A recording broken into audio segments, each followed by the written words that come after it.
نحمده ونصلي على رسوله الكريم أما بعد فأعوذ بالله من الشيطان الرجيم بسم الله الرحمن الرحیم. آج انشاءاللہ تعالی بإذن اللہ ہم احسن البیان کے سلسلے میں سورۃ البقرہ کی اگلی آیات 134 سے 138 تک کا ترجمہ اور تفسیر دیکھیں گے. آیت نمبر 134. بسم اللہ الرحمن الرحیم. تلک امۃ قد خلت، یہ ایک امت تھی جو گزر چکی، لہا ما کسبت، اس کے لیے وہ ہے جو اس نے کمایا، ولکم ما کسبتم، اور تمہارے لیے وہ جو تم نے کمایا، وَلَا تُسْأَلُونَ عَمَّا كَانُوا يَعْمَلُونَ، اور تم سے اس کے بارے میں نہیں پوچھا جائے گا جو وہ کیا کرتے تھے. آیت نمبر 135. وَقَالُوا، اور انہوں نے کہا، كُونُوا هُودًا أَوْ نَصَارَىٰ تَهْتَدُوا، یہودی ہو جاؤ یا نصرانی ہدایت پا جاؤ گے. قُل، کہہ دیجئے، بل ملت ابراہیم حنیفا، بلکہ ہم ابراہیم علیہ السلام کی ملت کی طریقے کی پیروی کریں گے جو حنیف تھا، ایک اللہ کا ہونے والا تھا. وما کان من المشرکین، اور مشرکوں میں سے نہیں تھا. یہودی مسلمانوں کو یہودیت کی اور عیسائی عیسائیت کی دعوت دیتے اور کہتے کہ ہدایت اسی میں ہے. اللہ تعالیٰ نے فرمایا ان سے کہو ہدایت ملت ابراہیم کی پیروی میں ہے جو حنیف تھا، سب سے کٹ کر اسی کی عبادت کرنے والا تھا، وہ مشرک نہیں تھا. جبکہ یہودیت اور عیسائیت دونوں میں شرک کی آمیزش موجود ہے، اور اب بدقسمتی سے مسلمانوں میں بھی شرک کے مظاہر عام ہیں. اسلام کی تعلیمات اگرچہ قرآن اور حدیث میں محفوظ ہیں، جن میں توحید کا تصور بالکل بے غبار اور نہایت واضح ہے، جسے یہودیت اور دو خداؤں کے قائل مذاہب سے اسلام کا امتیاز نمایاں ہے. لیکن مسلمانوں کی ایک بہت بڑی تعداد کے اعمال عقائد میں جو مشرکانہ اقدار و تصورات آ گئے ہیں، اس نے اسلام کے امتیاز کو دنیا کی نظروں سے اوجھل کر دیا ہے، کیونکہ غیر مذاہب والوں کی دسترس براہ راست قرآن اور حدیث تک تو ہو نہیں سکتی.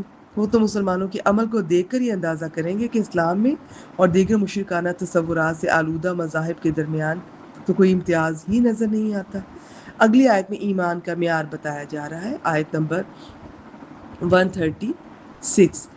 قولوا آمنا باللہ، کہہ دو ہم اللہ پر ایمان لائے، وما انزل الینا، اور اس پر جو ہماری طرف اتارا گیا، وما انزل، اور جو اتارا گیا کس کس کی طرف، میں نام ایک ہی بار لیتی ہوں، الی ابراہیم و اسماعیل و اسحاق و یعقوب والاسباط، سب انبیاء کے نام، اور آخر میں جو اسباط ہے اولاد یعقوب کو کہا جاتا ہے.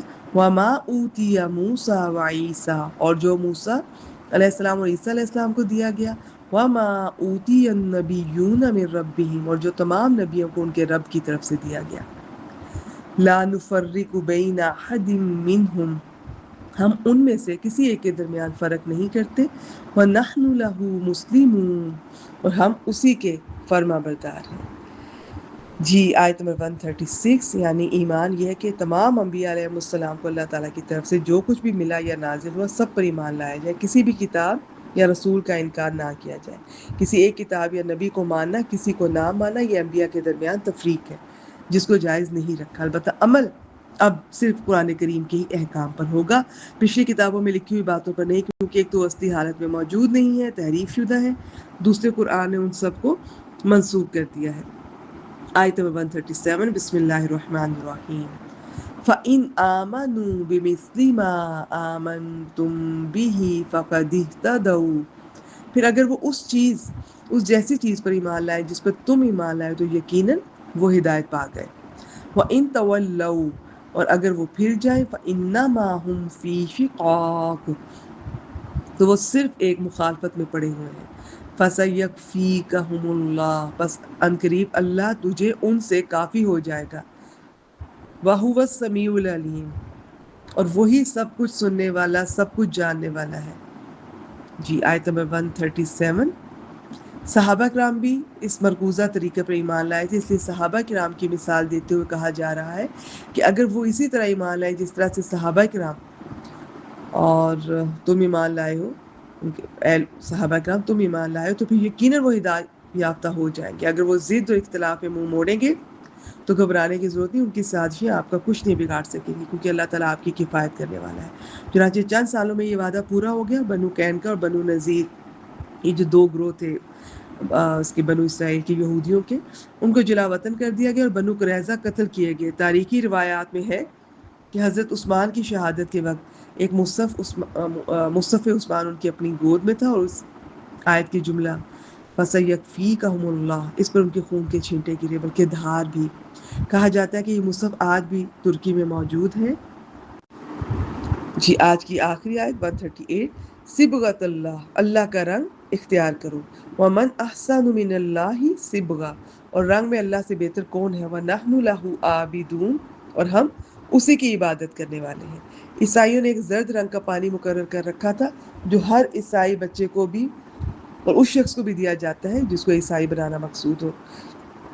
اس رسم کا کئی نام ہمارے سامنے آتے ہیں، یہ ان کے نزدیک بہت ضروری ہے، اس کے بغیر وہ کسی کو پاک تصور نہیں کرتے۔ اللہ تعالیٰ نے ان کی تردید فرمائی اور کہا اصل رنگ تو اللہ کا رنگ ہے، اس سے بہتر کوئی رنگ نہیں، اور اللہ کے رنگ سے مراد کیا ہے؟ وہ دین فطرت یعنی دین اسلام ہے جس کی طرف ہر نبی نے اپنے اپنے دور میں اپنی اپنی امتوں کو دعوت دی، یعنی توحید کی دعوت۔ وآخر دعوانا ان الحمد للہ رب العالمین۔